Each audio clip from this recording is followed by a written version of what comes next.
Hi everyone, welcome to another episode of Uniquely Me with Simone Stewart. They say broken crayons still color. In this episode, we're going to hear from Simone Howard. She's going to share with us her brokenness, not just emotionally, but physically, mentally, every alley. Stay tuned, we'll soon be back. Uniquely me is uniquely you. Balancing the different hats of life, achieving all your goals in the name of Christ. Uniquely me is uniquely you. You can do anything. With the S on your chest, you can do all things through Christ who gives you strength. You are a winner and you're an overcomer. You can be all things to Christ who gives you strength, yeah. You are a fighter. You're so determined. Uniquely me is uniquely you. Welcome back to Uniquely Me with Simone Stewart. Guys, I have with me today Simone Howard, and I am so excited to have her on set. Simone, how are you? I am good, I'm blessed, and thank you for having me. It's really a pleasure being here with you, and more so being on your ground. So we set up the set on your ground. Yes.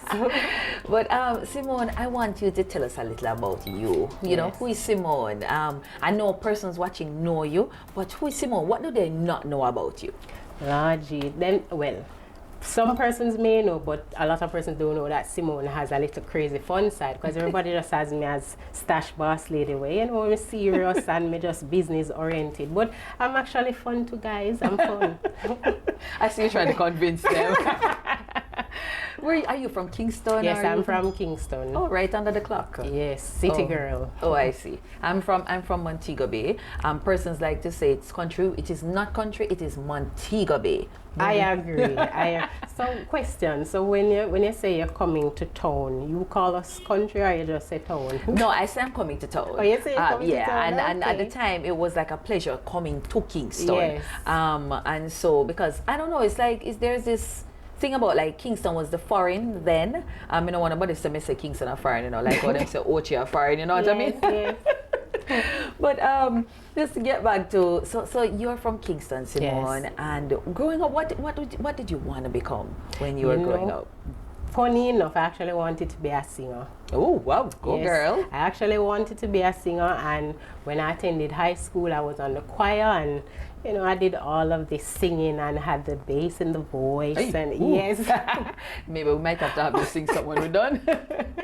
But Simone, you've had to endure trauma. Yes. And one of the things that Uniquely Me is known for is the traumas that our women go through, and of course their transformation.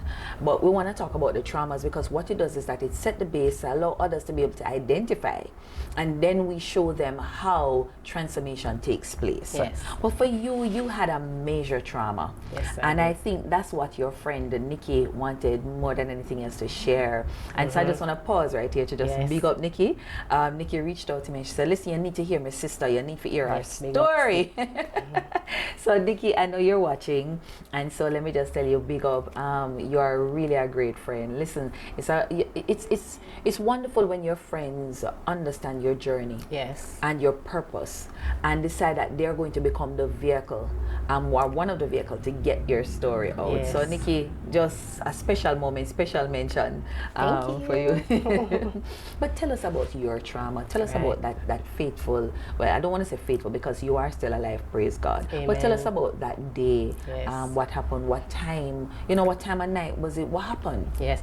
Okay, so that trauma was, why I tell you, I mean, even though it's bits and pieces because I can't really remember everything, March 8th, 2008 was really a life-changing day for me, or I should say early morning. It happened, I believe, somewhere after 1 a.m. I was leaving a birthday party, and you see, sometimes we must listen to a gut feeling, okay, that little gut feeling, I gotta talk to it. I kid you not, that night I was saying, I don't feel like going nowhere, but all of your friends, them boost you up, and I tell you anyway, so We went out to the party. After leaving the party, I remember distinctively I was saying, nobody not moving off in this vehicle until everybody have on seatbelt. Wow. And I don't know why. Like I just saying, listen, we'll not move the car till everybody have on seatbelt. And then the only thing I remember is, you know, waking up in hospital. So I mean, I just bring up that to say sometimes we have that little feeling, gut feeling, and we have to listen to it. Follow it, yeah. So, right. So the accident, well, tell us about, if I don't know again how much you remember, because it was this on your way home from the party, you know, what happened? Right, so it was after leaving the party, and usually as group of friends we go out and we go together, so we're, you know, partying off, letting everybody go their separate ways, but we drive together and then we separate. Right. This happened Port Henderson Road. I believe it was on the corner, well, people call it back road, so, you know, it happened on the corner somewhere near Jolly's thereabout, and somebody was overtaking on the corner and head on into my side. So it was a left-hand vehicle, I was in the passenger side on the right. Wow, wow. I heard that the car flipped. Yes, but as I said, I don't remember much. Some of the things I know now is what I was told. Right. Let's talk about what, because I know you don't remember much, but again, over time, you know what injuries you sustained. Again, you don't remember how long you were in the vehicle for, but like you said, you were in there for a while. Talk to us about the injuries. What were the injuries that you sustained? Well, what I was told is that when they found me, the vehicle was about 3 inches away from crushing me, and they had to use the jaws of life to cut me out of the vehicle. If persons don't know what the jaws of life is, I believe it's like that big like the big scissors with the firemen they use. You know, that's what I was told. So were you the only one trapped in the vehicle? Yes. Okay. Right. Okay. And guys, if you're watching, we're going to be showing you're probably seeing it now on screen, the car or what's left of the car that Simone was taken from. Right. Right. So it was me and the driver at the time, but we were the only 2 persons in the vehicle. So they cut me out of the car, and I was told that they rushed me to the Spanish Town Hospital, and I think they said I was pronounced dead about 3 times. Bless God, that purpose cannot die. Yes, amen to that. So the injuries I sustained, so let's start from head to toe. So I had a head injury. They said brain injury or brain damage. The part of the brain that was damaged actually affects memory, which I can see that part really affects memory. So my solution to that now is that I write down everything. I jot down everything, right? So I had the brain damage. I had spine injury. I had lower back injury. I had internal bleeding. So they had to do an emergency cut of the whole stomach to try to extract the blood, the internal bleeding. And funny enough, it's actually God that was with me at that moment, because what happened is that no one was really paying attention to me, and it's like God just sent the senior chief surgeon, I believe, at the time, and I hear he was saying, well, something is wrong with this young lady, we need to rush her into ER now, and you know, and they realized that I was having the internal bleeding because my oxygen level was dropping up and down, and you know, they rushed me, they did that surgery, they did what they had to do, so I was able to kind of regain some form of consciousness, but I was in and out of consciousness. So I had the internal bleeding. I had, well, they actually wanted to amputate the leg, my right leg, from the hip down. And I remember my mom was telling me that, look here, she not business wanna have to do if you save the foot and it have to twist, save the foot. Hey, mothers, you know. Mothers. And, yes, and even to date, like I realized that the right leg has a little nothing, but I'm like, yes, child, I'm cute with my knee. Of course. You know, so how they actually saved that leg was to put titanium pins from hip to knee and knee to ankle, but that didn't happen at Spanish Town. That's on a whole other trip. But you know, so they wanted to amputate the leg, but they saved it. Thank God to that. surgeon at the time. Yeah. And this is at Spanish Town? When they saved the leg, well, yes, because God worked it out, you know, because they actually could not do anything more for me at Spanish Town. Yeah. And they were saying, like, when I was in ICU, it's like I was taking a turn for the worse, and then they had to rush me to KPH. Okay. So when they rushed me to KPH, you know, I was to do the actual surgery to save the leg. Then, unfortunately, that machine was not working. Oh no, oh no. So they had to transport me to Joseph's Hospital under private practice, which you know is more money. Yes, so that's where I did that surgery. But so they and that's where I even figured out that Jamaica has a bone bank. Oh yeah, wow. Because I did not, just like we have a blood bank, I did not know we have a bone bank. Because I think it was my femur, I believe so. This bone was missing. All of this bone was missing. And I don't want to say, but it is alleged that the bone was stolen because apparently there is black. I mean, but this is what they're saying. As I said, things I don't remember, but so my bone was missing. Where is the bone? I don't know. But I had to buy back a bone to put in the leg. Unfortunately, also at that time, the bone that I had paid for was not available, so we had to buy something like a bone powder, which is almost like a bone putty that they mix to form, like you have cement.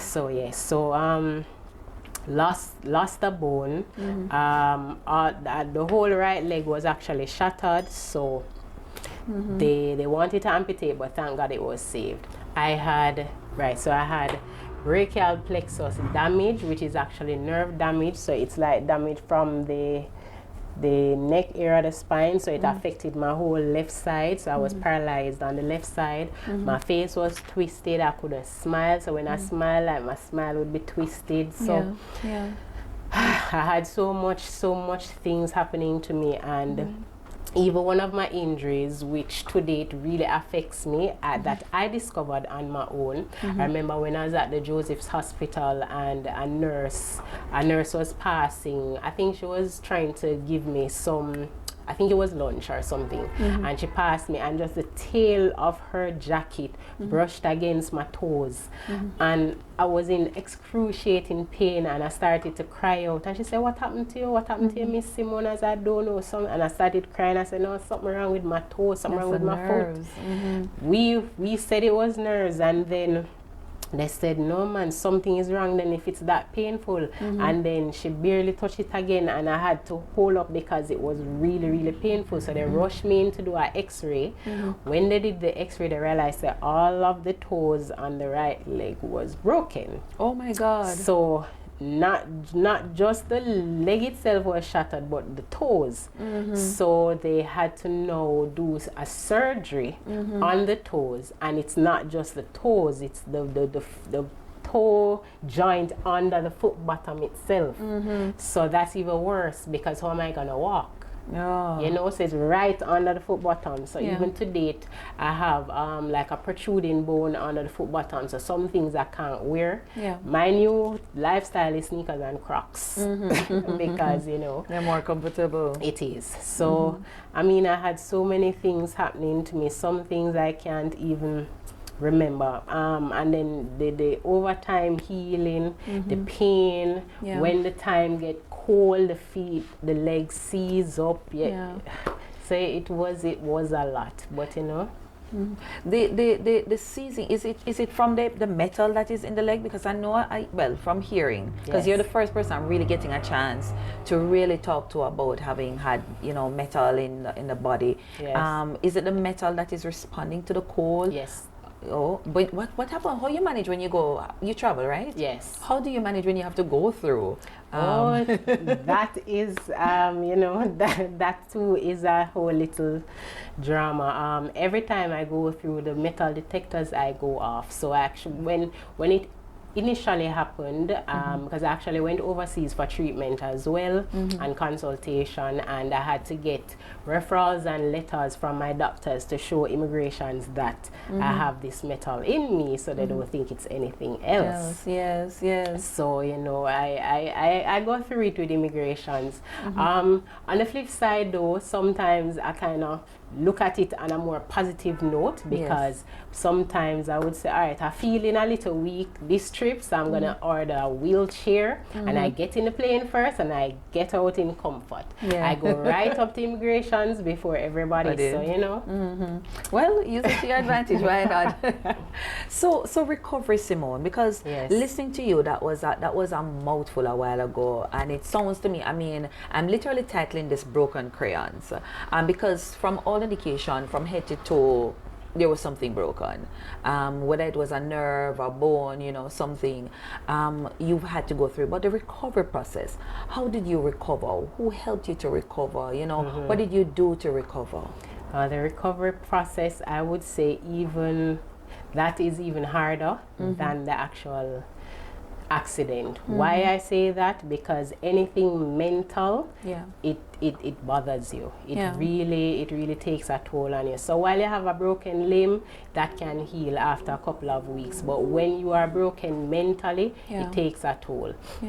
I mean, I go through the process of depression, panic attacks. Oh Lord, talk about the panic attacks, because I think I can safely diagnose myself as having an anxiety disorder, because the least little things trigger me, and sometimes I have some friends who they really don't understand. They don't understand that anxiety is real. Sometimes they tell them, and then I just relax, man, you worry too much hard, and they really don't get it. So I you know, it's only those who goes through it will really understand, but I want people to get that anxiety is real. Traumatic things can trigger persons, and the least, sometimes it's not even what you expect that will trigger it. So getting over certain things was really difficult, like the depression, the anxiety. Sometimes I've never questioned God to say why me, never, because I remember one day I was sitting and I said, why not me? Why not me? You're strong, is a strong girl, why not you? That God want for you use that as inspiration to others, you know. You know, much great moments can come out of your accident. Just stick it through, and come out, girl. That is the message I got from this accident. Wow, Simone, not a lot of persons can speak like that, you know, but you've been able to speak to yourself, and you know, this soul where thou disquieted within me.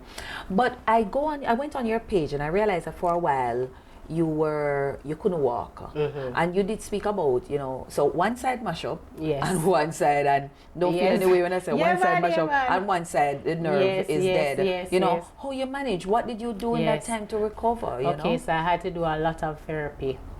Big up to my therapist at Joseph's Hospital. I had an occupational therapist and I had a physiotherapist, and believe you me, they are awesome. People were saying, you need to see a psychologist. No man, you go through enough trauma, you have PTSD, or you need to talk to somebody. I say, look here, no man, my God bigger than anything what you're telling me, you know. So I work through, I have a supportive family, I have supportive friends. I even remember back scenario to the accident. I remember I'm always trying to joke and, you know, make persons be comfortable. And I remember one previous co-worker came and she just started crying. And I said, it's warm to you, and like she was saying, oh, look at my friend, and she crying and whatever. And I started joking. I said, somebody give me a mirror. So I was looking at myself. Someone said, jeez, I'm looking at me here. Oh my, this and have me looking like in the place, and I have to beautify people. And I was trying to be jovial, and she started crying again. I remember me telling me, see my mother, I felt love her, gone to bed. God give me a mother there. And she said, look here, I don't want no crying in our room. When I come out, only positivity in here now. You know, and she has been a tower of strength for me. My mother, my brothers, my father, my aunts, cousins, uncles. I have a supportive family. And as I said, I have supportive friends. So they all helped me in my journey, and I also had to help myself. How I help myself, make me not stop talk to God. Me say, my Father G, He has been my tower of strength. Anytime I feel like I can't go no further, I say, God, just work with me, please help me. That's important, Simone, because and I'm happy you're going there, because let me tell you something. For me, occasionally we have these headaches, either to this, either to that, and you know, I call it coming face to face with my mortality, and me tend to, well, I guess a lot of persons don't know this about me. I tend to panic. Yes. I go through the anxiety phase, and then I find that what helps me is digging into the word to say, Lord, you promised that you're my refuge and strength. You promised that your word is my shield and my butler, you know, that kind of thing. So I have to be speaking the word over myself. But the truth is, it not always come easy. And I still, and I know you said it, but I still want to ask again, just as somebody who is listening, somebody who is probably on there going through something similar that you're going through. How were you able to talk to yourself in spite of the fact that you looked at you realized, boy, everything looked like it gone a different way? Yes. How were you able to speak to you seriously? Boy, I tell you, and by the way, were you a Christian at that time? No. Well, I grew up in church, and I even baptized and all, but you know, you get worldly and you shift and you lose sight of what you really need to. Liana, and I'm telling you, man, you see, in that period, nobody couldn't tell me about how God good. Yeah. Nobody. I even remember one time I was in the KPH, that section that I was in at the time, and I was lying down, and the place just went pitch black. Wow. And the place just went silent. And it's like I came to senses, and I said, no man, something wrong, like gone or something. And when I said pitch black, I mean literally there, I could not see anything, could not hear anyone. And then I'm saying, I don't feel like I'm on earth, and I'm being literal. Like I felt like I was sent to a dark place. Wow. And then I start talk to God, and I say, something wrong, yes, so God. I know say you have a purpose to me, or else I would not be here. I start talk to God, and then like about 30 seconds, the place just start getting lit, and I start hearing people. And you know, when I started seeing things again, I say, God, this are you are telling me, say, you see, wherever that darkness is, you're not sending me there, and me not go there. So whatever I need to do on this earth, whatever my purpose is in this life, I am going to fulfill it under your name. Me give myself trouble, I'm going to walk the walk with the people who not for walk with, but here when me say no, me not let it down again. So yes, we're gonna sometimes falter. Sometimes we still not where we want to be or where we should be. But may I tell you, my Father God, He has been my tower of strength. So bless God. How long was recovery? How long did it take you to recover, to be at a place where you got back life in the nerve? Is it that the nerves came back on the or is it no, the left side? The left side. Actually, the brachial plexus damage is actually a permanent thing. So like today, sometimes I will, like when I'm working, because what I do know, it takes physical strength out of me. So if I'm working on a client, sometimes I'll just feel electricity pains run all through my left arm right up to my neck, and like I have to just stop. So there's things that I will have to deal with, but I mean, I find a workaround, and what I do is I try to massage it once I feel a pain. And my accident, I tell you, boy, give me a transition in life, and even with helping others, I use it to also help myself, you know. But yeah, the nerves is something that is actually permanent, the nerve damage. Okay. So you were able to, well, I was asking how long did it take you basically to come back to a place where you could help yourself, you were able to walk again and do and more stuff for yourself. So I remember I was adamant to prove to myself that I could drive. I was not going to let the accident deter me, because I love cars. Yeah. My father's side of business is all about cars, garage, racing, vehicles, parts, all of that. So I love motor vehicles. And I said, this thing that I love was almost gonna take me out, but it's not gonna defeat me. So I actually started driving back after 7 months of the accident, even though I could not walk. Oh, wow. Yes. Really? Let me say that again. So I started driving back 7 months after I could not, 7 months after the accident, even though I could not walk. And I think it was also, as I said, it was a push for me to prove to myself that, listen, anything you put your mind to, you can do it.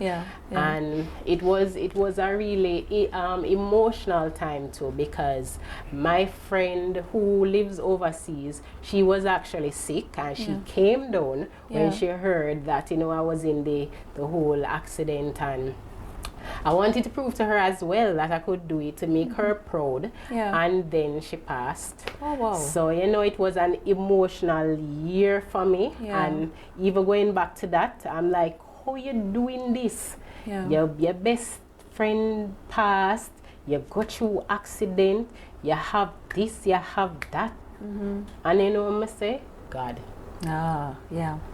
Some persons will ask, how you do it, how you do it.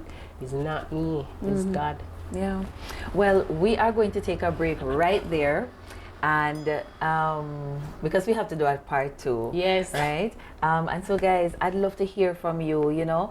What are your thoughts? Just sitting and listening. I'm feeling this sense of this tranquility, peace, just listening to Simone, you know, because she told you she died 3 times based on what she was told. And even after that, she shared again, you know, of being transitioned into a place for about 30 seconds, but purpose can't die. And all she can, she tells you she can't hardly remember, but she has one key thing that she has held on to like a golden key, and that's God. He still works miracles. When we come back, we're going to see the next phase of this woman's life, because we're sitting right here in her business place. So see you next week. Thank you for tuning in to Uniquely Me with Simone Stewart. Remember, Uniquely Me is uniquely you.